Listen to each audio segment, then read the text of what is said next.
Puoi scegliere di chiudere gli occhi o di lasciare le palpebre chiudersi dolcemente, un po' come quando da bambino aspettavamo che il mago delle stelle venisse depositare sulle nostre palpebre della polvere di stella. Quello che ti propongo è di scegliere un luogo che ti trasmette sicurezza. Non so a cosa può assomigliare, ma puoi farlo in base al tuo gusto. Magari ci sono dei profumi che trasmettono sicurezza, un odore così piacevole che potresti cominciare a lasciare andare le cose. Mi assicuro io di proteggerti e di fare di tutto per aiutarti. Vous savez, j'ai l'habitude de recevoir des personnes qui souffraient d'angoisse avant de fermer les yeux, et qui découvrent avec bonheur qu'elles ont déjà commencé à disparaître au moment de les réouvrir. Sai, sono abituato a ricevere delle persone che soffrivano di angosce prima di chiudere gli occhi e scoprono con gioia che stanno già sparendo nel momento di riaprirli. Lo so, sembra magico.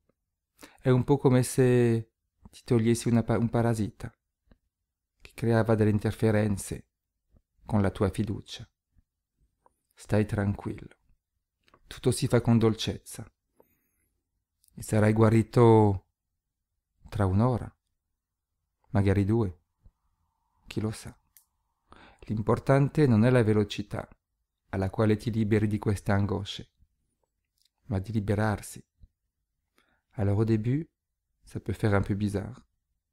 On se sent plus léger. On a l'impression qu'il nous manque quelque chose. Comme ces enfants à qui on enlève leur appareil dentaire, car les dents se sont redressées. All'inizio può sembrare strano. Ci sentiamo più leggeri. Abbiamo l'impressione che ci manca qualcosa. Come a questi bambini a chi abbiamo tolto l'apparecchio ai denti, perché i loro denti si sono aggiustati. All'inizio la lingua lo cerca e poi finisce per abituarsi ad essere libera. Tra poco inizierò a coccolare la tua anima per addormentare il tuo conscio come un bambino. E intanto che una parte di te potrà sognare, l'altra parte potrà esaudire i tuoi sogni. Dans les histoires que je vais vous raconter, des messages sont cachés, comme dans les rébus, qu'enfant nous devions deviner. Nelle storie che ti sto per raccontare, dei messaggi sono nascosti, come in un rebus, che da bambini dovevamo indovinare. Quello che conta non è sempre trovare. Prendiamo anche tanto piacere a cercare. Ho trovato l'altro giorno, in un vecchio libro, una nota che apparteneva sicuramente ad una donna. La calligrafia era perfetta, le lettere tonde e si poteva leggere. Nota a me stessa. Ritrovo la chiave. Mi sono chiesto di che chiave si trattava. Il faut dire que j'adore les vieux livres, couverture bordeaux et dorée. Ils me donnent l'impression de voyager dans le temps, de faire un bond dans le passé, rien qu'en restant sur mon fauteuil. Avevo trovato questo libro in un mercatino. Bisogna dire che adoro i vecchi libri, con le copertine bordo e dorate. Mi danno l'impressione di viaggiare nel tempo, di fare un salto nel passato, rimanendo sulla mia poltrona. Ho dunque avuto voglia di fare un'inchiesta. Sognavo da bambino di fare l'ispettore. J'ai tourné toutes les pages du livre pour trouver un autre indice. Et à la page 47, une phrase était entourée. Je l'ai enfermée en moi, a double tour. Ho girato tutte le pagine del libro per trovare un altro indizio e alla pagina 47 Una frase era stata evidenziata. Lo chiusa in me con doppio giri. Parla ancora di questa chiave della serratura. Questo mi incuriosava sempre di più. Ho deciso di sedermi alla mia scrivania. Si trattava di non mollare ma di risolvere l'enigma. Ho preso un quaderno ed una matita e ho iniziato a scrivere tutti gli indizi che mi sembravano importanti. Tutto girava intorno ad una chiave. Pagina 164 c'era un disegno che rappresentava un cofanetto chiuso a chiave, di cui un'ombra usciva. Chiedevo cosa poteva rappresentare. Environ 30 pages plus loin, il y avait un autre dessin. On voyait l'entrée d'une grotte ou la sortie, je ne sais pas bien. Devant cette grotte, cette femme en noir semblait se battre, avec son sosie en blanc. On aurait dit qu'elles essayaient de s'arracher une sorte de paquet. Dopo circa 30 pagine c'era un altro disegno. Si vedeva l'ingresso di una grotta o l'uscita, non so esattamente. Davanti alla grotta, questa signora in nero sembrava battersi contro una sua sosia, la sua sosia in bianco. Sembrava che volessero strapparsi una specie di pacchetto. Speravo sinceramente che quella in bianco avrebbe vinto. Mi sbrigavo a scoprire un altro disegno nelle pagine seguenti. Scopri un bambino vestito di bianco che aveva intorno al collo questa chiave bianca.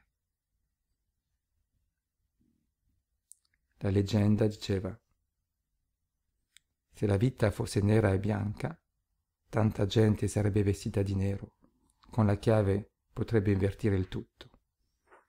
Non capivo più nulla. Cosa rappresentava il nero? Cosa rappresentava il bianco? Chi erano quelle due donne all'uscita della grotta? Cosa c'era nel pacchetto? A cosa serviva la chiave? Come avrebbe potuto invertire il tutto? Je savais qu'une partie de moi connaissait la réponse à toutes ces questions, qu'une partie de moi possédait déjà cette clé. Je connaissais la sortie de la grotte, comme si j'y avais déjà séjourné plusieurs semaines. Je connaissais le visage de ces deux femmes, et je préférais celle en blanc. Je voulais que ce soit elle qui gagne. Sentivo che una parte di me conosceva la risposta a tutte queste domande. Una parte di me aveva già la chiave. Conosceva il volto di queste due donne. Avrei voluto che fosse quella in bianco a vincere, ma non avevo assolutamente paura di quella vestita di nero. Sapevo che era solo una tappa, una sorta di avvertimento riguardando il prezioso pacchetto. Capivo adesso chi era quel bambino vestito di bianco. Era lui nel pacchetto. La signora in bianco l'aveva cresciuto.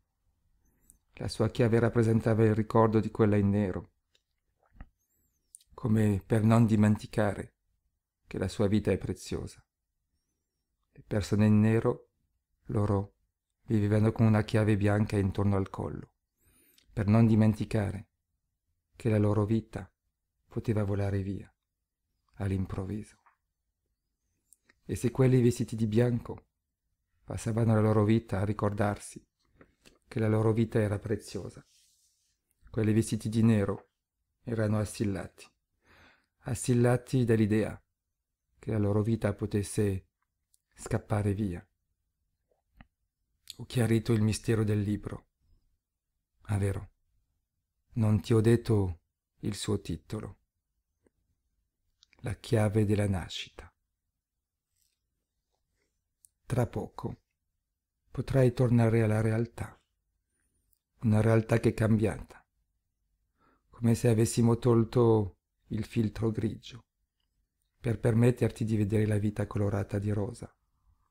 I tuoi pensieri positivi si riproducono come le pagine di un libro in una tipografia. I pensieri negativi automaticamente saranno distrutti come degli oggetti difettosi ritirati da una catena di produzione. Da oggi fai parte della gente che vede il bicchiere mezzo pieno. Fai parte degli ottimisti, delle persone felici, che apprezzano il momento presente. Da oggi fai parte. Fai parte del gruppo dei fortunati. Fai parte della gente felice.